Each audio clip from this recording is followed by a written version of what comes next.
Assalamualaikum warahmatullahi wabarakatuh. Hari ini saya nak buat ulasan perlawanan di antara Terengganu menentang Melaka United, yang mana Terengganu menang 4-2 pada perlawanan ni. Hasil hat-trick daripada Cici Kipre dan juga satu dari Faisal Halim. Manakala gol pasukan Melaka United dijaringkan oleh Faris Shah melalui sepakan penalti dan satu melalui Syahmi. Pada perlawanan ni sebenarnya saya boleh memberi pujian kepada Melaka United apabila mereka mampu menunjukkan aksi yang mampu bersaing dengan pasukan Terengganu walaupun menurunkan beberapa pemain muda, dan satu tindakan yang bagus daripada Coach Asri yang mana beliau menurunkan pemain-pemain muda seperti Iman dan juga Syahmi untuk memberikan mereka pendedahan dalam saingan Liga Super dan untuk membuktikan yang diri mereka mampu untuk bersaing bersama dengan skuad senior bagi merebut kesebelasan utama untuk pasukan Melaka. Sebab apa? Sebab Melaka pada season ni pun kita dah boleh tahu yang mereka punya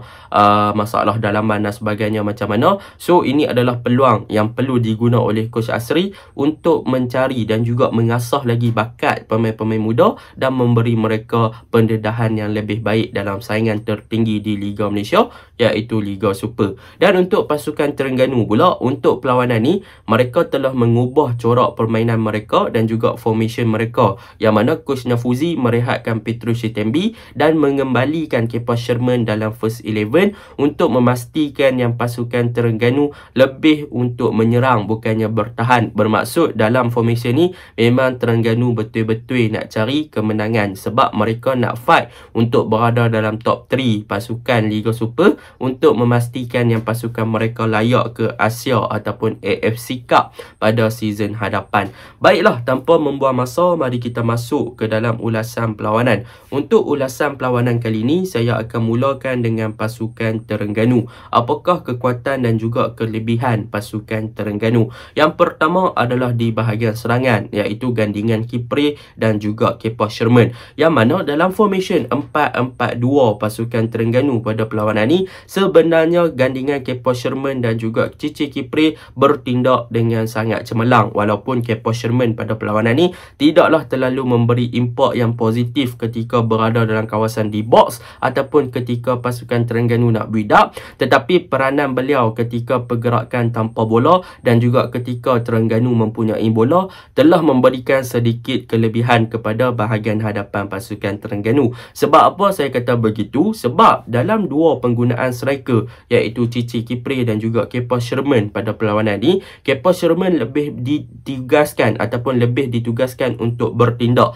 lebih ke bahagian hadapan untuk menjadi penyerang utama ataupun penyerang tunggal pasukan Terengganu di hadapan untuk menjadi target man ataupun goal poacher. Manakala untuk Cici Kipre pada perlawanan ni, beliau lebih diberikan tugasan sebagai fast nine ataupun lebih kepada number 10 untuk membantu bahagian tengah, dan boleh dikatakan peranan yang diberikan kepada Cici Kipre adalah lebih bebas. Jadi apa yang kita boleh lihat daripada penggunaan dua striker ni adalah apabila Terengganu menyerang, pemain-pemain pertahanan pasukan Melaka United mereka lebih suka untuk man marking ataupun menjaga pergerakan Kepa Sherman. Jadi apabila pergerakan tanpa bola Kepa Sherman ni dia sentiasa bergerak dan dijaga rapi oleh pasukan Melaka United punya pertahanan, benda ni telah memberikan sedikit kelebihan kepada Cici Kipre yang bertindak lebih bebas, yang mana beliau sentiasa turun ke bawah, kadang-kadang beliau naik atas, buka game ke bahagian kanan, ke bahagian kiri. Jadi apabila Cici Kipre yang bertindak lebih bebas pada perlawanan ni, beliau seakan-akan tidak dijaga ataupun tidak dimarking lah oleh pemain-pemain pertahanan pasukan Melaka United. Sebab apa? Sebab mereka telah menugaskan untuk jaga Kepa Sherman, sebab Kepa Sherman yang menjadi target man pasukan Terengganu pada perlawanan ni. Dan apabila kedudukan Kepa Sherman dan juga Cici Kipre pada perlawanan ni juga tidak selari, yang mana kalau kita lihat selalunya penggunaan Cici Kipre dan juga Kepa Sherman dalam formation 4-4-2, kadang-kadang role mereka adalah role yang sama, yang mana kadang-kadang kedudukan ataupun positioning antara Cici Kipre dan juga Kepa Sherman sentiasa selari ketika Terengganu menyerang. Tetapi untuk perlawanan ni kita boleh nampak lah yang Kipre nampaknya lebih fit, lebih cergas dan beliau banyak berturun untuk ke bawah dan memberikan kebebasan kepada Kepa untuk berada di atas, dan disebabkan kerajinan daripada Kipre tersebut telah membolehkan beliau sentiasa bergerak dan sentiasa memanfaatkan ruang-ruang kosong yang diberikan oleh pertahanan Melaka untuk menempatkan diri beliau dalam kedudukan yang tepat bagi menerima bola dan juga memanfaatkan kesilapan daripada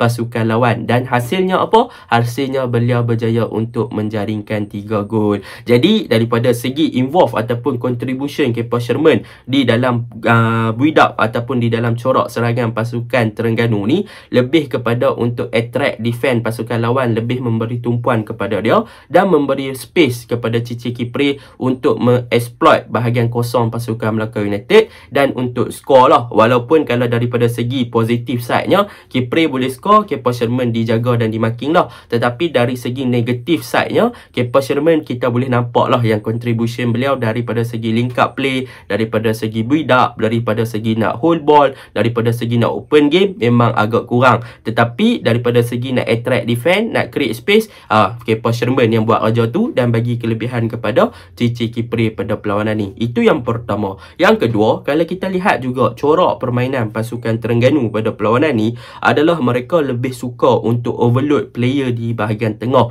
Sebab apa? Sebab mereka bermain dengan 2 midfield, iaitu Habib Harun dan juga Manny Ott. Jadi apabila penggunaan 2 midfield ni, dia susah sebenarnya untuk connect antara bahagian tengah ke bahagian serangan. Jadi apa yang dilakukan oleh coach Nafuzi Zain adalah beliau menyuruh pemain winger seperti Faisal Halim, yang mana kita tahu Terengganu ada 2 winger lah, winger kiri, winger kanan. So apa yang dilakukan oleh coach Nafuzi adalah beliau menyuruh salah seorang winger untuk masuk ke bahagian tengah dan memberi support kepada bahagian tengah ketika Terengganu melakukan build up play di bahagian tengah. So apabila Habib Harun dan juga Manny Ott dapat bola, maka Faisal Halim akan suka masuk lebih ke dalam ataupun ke bahagian tengah untuk memberi support play dan juga menjadikan connector antara bahagian tengah kepada Kipre dan kepada Kepa Sherman. Tu sebab kita boleh nampak yang Faisal Halim dia lebih selesa untuk buat larian masuk ke bahagian tengah, sebab dia nak memberi support kepada build up yang dirancang oleh Habib dan juga Manny Ott di bahagian tengah,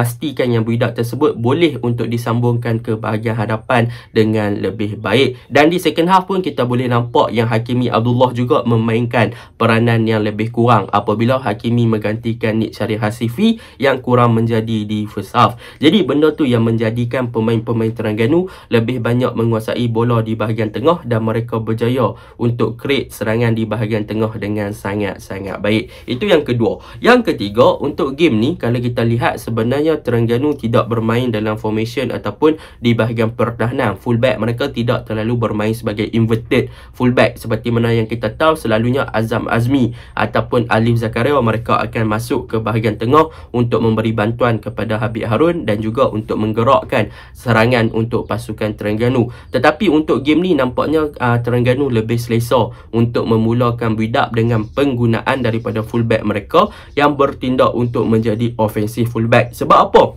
Untuk game ni fullback pasukan Terengganu seperti Azam Azmi, Alif Zakaria lebih bertindak di bahagian wide area. Macam saya cakapkan tadi, sebab winger pasukan Terengganu seperti Faisal Halim dan sebagainya, mereka lebih suka untuk overload masuk ke bahagian tengah. Jadi di bahagian wide area dah tak ada winger. So jadi tugas tersebut akan diambil oleh Azam Azmi ataupun Alif Zakaria di bahagian kanan dan juga bahagian kiri untuk membuat overlap dan cover up bahagian wide area. Tu sebab kalau kita tengok pasukan Terengganu kalau buka di bahagian kiri pada perlawanan ni memang bola dapat kat Azam ataupun bola dapat dekat Alif Zakaria, yang mana mereka ni tunggu nak crossing ataupun mereka tunggu untuk buka game ke bahagian tengah balik lah. Jadi corak permainan yang ditampilkan oleh pasukan Terengganu pada perlawanan ni memang berbeza berbanding taktikal mereka sebelum-sebelum ni lah. So benda tu memang menarik untuk kita bincangkan. Jadi secara overallnya semalam akibat daripada penggunaan dua striker yang efisien, yang berkesan dan juga ada winger yang mampu untuk memberi supporting play di bahagian tengah dengan baik, dan pergerakan bahagian tengah Habib Harun dan juga Manny Ott pun bagus, maka pasukan Terengganu boleh menjaringkan gol dan berjaya untuk memanfaatkan kesilapan pihak lawan di bahagian pertahanan terutamanya untuk kontrol game dan menjaringkan gol dengan lebih baik lah. Itu untuk pasukan Terengganu. Dan kelemahan, ada beberapa kelemahan lah untuk pasukan Terengganu pada perlawanan ni.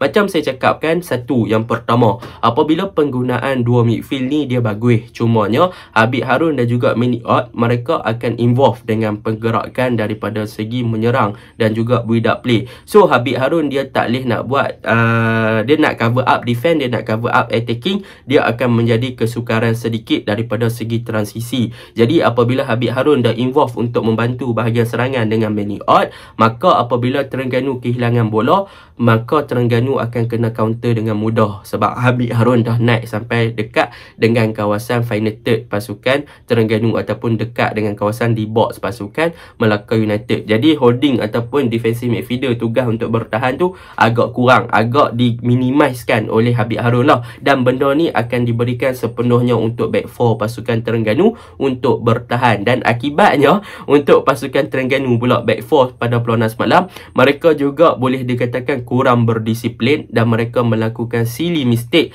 yang mana semalam mereka memberi sepakan penalti kepada pasukan Melaka melalui Faris Shah, dan mereka juga memberikan satu gol melalui Syahmi. So benda tu sedikit mengecewakan apabila barisan Terengganu punya pertahanan ni boleh dikatakan tak compact dan mereka bermain dengan agak tinggi juga, tetapi mereka gagal untuk adapt dengan gerakan counter attack yang dilakukan oleh pasukan Melaka, menyebabkan mereka dihukum 2 kali. Nasib baiklah Melaka tak boleh nak cook dengan pergerakan laju pasukan Terengganu di bahagian serangan. Kalau tak, kemungkinan pasukan Melaka boleh comeback. Jadi untuk pasukan pertahanan pasukan Terengganu, mereka boleh berhati-hati lagi, boleh untuk lebih awareness dalam padang, lebih compact dan memastikan yang defensive line mereka sentiasa terjaga daripada di counter. So transisi tu masih boleh diperbaiki, terutamanya daripada menyerang ke bertahan. Sebab apa? Sebab apabila semua player eager ataupun memang membuat-buat untuk menyerang, benda tu akan menjadi sedikit kesilapan lah apabila transisi untuk kita kembali bertahan tu agak kurang. Jadi itu untuk pasukan Terengganu lah. Untuk pasukan Melaka, macam saya cakapkan, mereka bermain dengan agak baik pada perlawanan ni. Mereka punya counter, mereka punya semangat untuk menang, mereka punya gerakan menyerang dengan pemain-pemain muda memang bagus. Mereka berjaya untuk dapatkan 2 gol. So benda tu memang positif lah untuk pasukan Melaka sebab mereka berjaya mendapatkan 2 gol menentang pasukan seperti Terengganu yang boleh dikatakan antara defense yang terbaik dalam Liga Super selepas JDT. So benda tu memang positif, dapat 2 gol untuk kembalikan mereka punya spirit, semangat untuk bersaing dalam baki saingan Liga Super pada season ni, walaupun mereka takkan bermain dalam Piala Malaysia. Dan yang kedua, boleh saya katakan antara kelemahan pasukan Melaka yang paling ketara, kalau kita lihat ketiga-tiga gol Cici Kipre adalah akibat daripada kelalaian defense mereka yang terlalu memfokuskan kepada Kepa Sherman seperti yang saya terangkan pada awal tadi, yang mana Kepa Sherman dijaga dengan begitu ketat sehingga mereka lupa yang Cici Kipre juga adalah pemain serangan pasukan Terengganu. So benda tu memang boleh dikatakan kealpaan dan juga kelalaian daripada pemain-pemain Melaka United sendiri dalam menjaga pergerakan daripada Cici Kipre yang bergerak terlalu bebas. Jadi benda tu sedikit sebanyak mengganggulah rentak dan juga corak permainan pasukan Melaka, terutamanya di defense department. Jadi secara rumusannya memang game yang best malam, 6 gol terhasil. So itu je lah ulasan saya. Assalamualaikum.